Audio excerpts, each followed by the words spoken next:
At the Leaders Forum, we're meeting investors who have come from around the world to meet and spark new businesses, investments, and collaborations.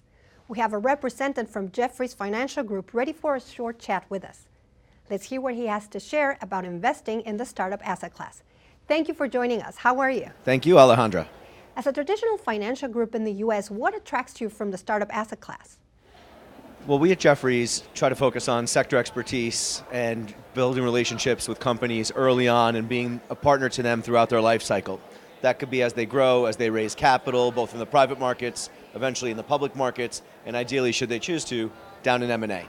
If you think about the Israeli ecosystem in particular, what's interesting is that most of the innovation for Israel is for export. It's not intended for the home market. With the exception of maybe ag tech and some defense, most of the innovation is intended for much bigger markets outside of Israel. It kind of looks a little bit like Singapore or Taiwan. What's interesting about that from our perspective is that as a result of all that innovation being intended for export, most of the time those companies eventually choose to sell in M&A rather than raise capital in other means.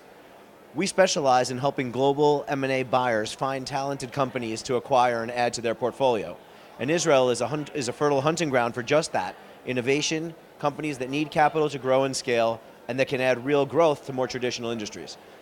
We spend a tremendous amount of time here. I've probably come here about 14 weeks a year, and we bring a lot of Jeffries' best talent into Israel with the intention of getting to know these companies early and helping them throughout their maturity. Thank you. Thank you for having us. This looks like a future collaboration on the making. Now let's go to our news segment.